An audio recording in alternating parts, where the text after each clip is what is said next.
তারা অনেক কিছুই বলতে পারে, কারণ আমি তো কারো মুখ বন্ধ করতে পারবো না, নিজের মুখটা বন্ধ করে রাখতে পারি, অন্যের মুখ বন্ধ করার অধিকার আমার নেই।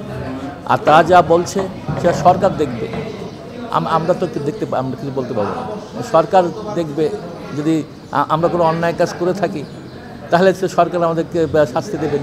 কিন্তু আমরা তো এই আন্দোলনে যুক্ত না, আর এর সঙ্গে কোনো যুক্ত আমাদের নেই কোনো ব্যাপারে। সরকার দেখবে কি হচ্ছে না হচ্ছে, এটা আমাদের কোনো বক্তব্য, আর আমরা এই সব আন্দোলন যুক্ত না। আমাদের নাম ট্যাগ লাগাই দিচ্ছে যে ইসকনের সঙ্গে যুক্ত, ইসকন যুক্ত। এবং চিন্ময় কৃষ্ণ নিজেই বলেছে, আমি ইসকনের পক্ষ হয়ে বক্তব্য দিচ্ছি না, আমি এটা এই সনাতনী সম্মিলিত মঞ্চ থেকে আমি বক্তব্য দিচ্ছি, আমি ইসকনের পক্ষ হয়ে বক্তব্য, সেই স্পষ্ট সে জানিয়ে দিয়েছে। আমরা বলি আমরা তো আন্দোলন করছি না, যেহেতু আমরা সনাতন ধর্ম অবলম্বী, এই জন্য ওরা আমাদেরকে এরকম ট্যাগ লাগিয়ে ইসকন করেছে। যে কোনো কাজে, গাড়ি অ্যাক্সিডেন্ট হোক, কোনো বাড়িতে হামলা হোক, কোনো কিছু হোক, ওই ইসকন করেছে, ইসকনকে সামনে রাখে। কিন্তু ইসকন তো এইসব কাজে যুক্ত না, ইসকন কোনো গণ্ডগোলের মধ্যে নাই, ইসকন কোনো সরকারের প্রতিবাদের মধ্যেও নেই।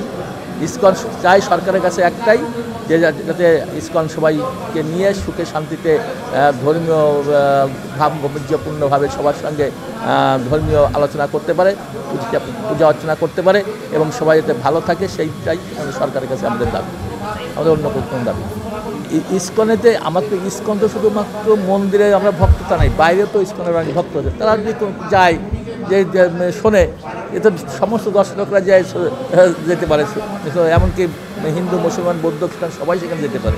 সেই হিসেবে ইসকনে যদি কোনো ভক্ত যায়, এটা আমাদের কিছু বাধা দেওয়ার কোনো ব্যাপার নাই, আর যেতে পারে। কিন্তু বক্তৃতা দেওয়া সম্পূর্ণ নিষেধ, এবং বক্তৃতা কোনো সরকার বিরুদ্ধে কোনো যাওয়া সম্পূর্ণ নিষেধ। যদি যায় তাহলে আমরা তাদেরকে, সরকারের বিরুদ্ধে গেলে আমরা তাদের উপযুক্ত শাস্তি ব্যবস্থা করব।